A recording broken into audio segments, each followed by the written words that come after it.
Seahawks dominated the game from opening play. A safety on the first play from scrimmage was the fastest score in Super Bowl history. Peyton Manning and the #1 offense could not get into a rhythm and struggled all night. They did it, with their defense. They did it with their special teams, and they did it with their offense. So they played very well. They outplayed us really in all three phases. No question, they're an outstanding football team, and we didn't play well enough to play with them. I don't think it's nerves. I mean, we played in a few of these this season, so just about really, give them credit. They had a lot to do with it, and in some cases, and in other cases, some of it was self-inflicted. Broncos head coach says it was not nerves, in fact, self-inflicted. Skip, what is your take? What happened to the Broncos? Stephen A. Smith, allow me to say, first of all, I was dead wrong about this game. I had Denver, the favorite, winning a close, low-scoring game. 43-8? Are you kidding me? So my big picture takeaway is that on a night that was made outdoors in New Jersey in February for Peyton Manning, almost 50 degrees at kickoff, and with today's rules, obviously favoring the offense to score nothing but point after point after point, that Seattle defense shocked me by making a case, making a statement, and we will debate this a little later in the show, that it should be the unit considered for all-time greatness, because it didn't just dominate Peyton Manning and company. I thought it basically bullied Peyton Manning and company. But Stephen A., allow me also to say that I did not think that Peyton and company ever psychologically recovered from the first snap of the football game, which was an unforced error, a premature snap, as you well know, that went right over Peyton's head as he was attempting to change the first play at the line of scrimmage. That wasn't just Manny being Manny, as in Manny Ramirez, doing this all the time. He never does that. And from that point on, I thought Peyton Manning, who put up, obviously, the greatest regular season numbers we have ever seen from a quarterback, looked skittish and shell-shocked. Even the hint of pressure that he got forced that ugly duckling of an overthrow that went right to obviously, Cam Chancellor. And then on the second interception, Averill just blew up Orlando Franklin, hit Peyton's arm, pick six going the other way. And to me, Seattle made sure that Peyton Manning starred in Duck Dynasty last night on the Super Bowl stage. This game was over by halftime. Stage is yours. Well, first of all, let me say this, Skip Bayless. Obviously, I was dead wrong because I thought that somehow, some way, Peyton Manning would be able to figure them out.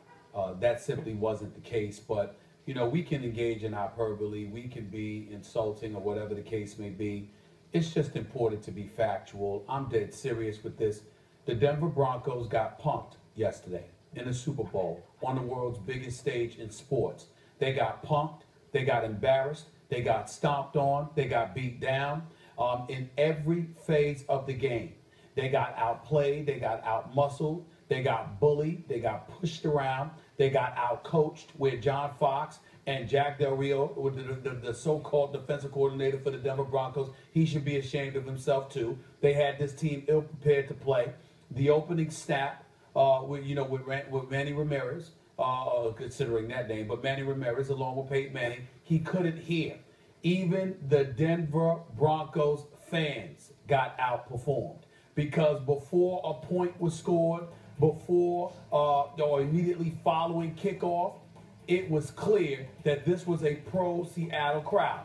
No, it wasn't the same noise that you hear in Seattle, but it was noisy nevertheless. And it was so noisy, in fact, that it was incredibly alarming because Troy Aikman astutely pointed out while commentating for the game that this is not your typical Super Bowl crowd where it feels neutral or anything like that. I mean, when you heard, think about this. They're at MetLife Stadium in East Rutherford, New Jersey, about 3,000 miles from Seattle, Washington. And Peyton Manning Center could not hear his quarterback calling the play, making the call, because the crowd noise was that raucous. This is unbelievable. I've never seen anything like it in Super Bowl history. But that's what happened. And so for me, when I look at that, think about these sequences, Skip, and I'm talking about this is almost instantly. This is in the first minute of the game. You have Trenton Holiday comes out. He gets smashed at the 14-yard line, opening kickoff.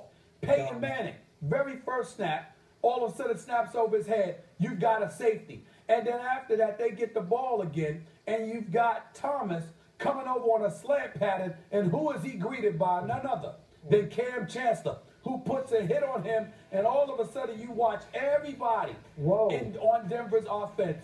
They're all soft. They all softened up from that moment. They were coming across the middle, looking every which way. They were scared to get popped. They had other stuff on their mind. That's why I use the word punk. Yes, Peyton Manning may have been offended by the word embarrassed. It was an embarrassing performance. It was putrid. It was pathetic on the part of the offense. But Seattle's defense is just lethal, man. They are on another level. I cannot believe I was this wrong about how lethal and awesome they are. But I'm going to emphasize it again. The Denver Broncos did not just lose yesterday. They got pumped. Straight up pumped. Diminished. Minimized. I mean, they had their hearts snatched out of their chest within the first 3 minutes of the game, and Seattle never looked back because Denver never looked forward. They were in survival mode. And obviously, we saw how that worked out for them.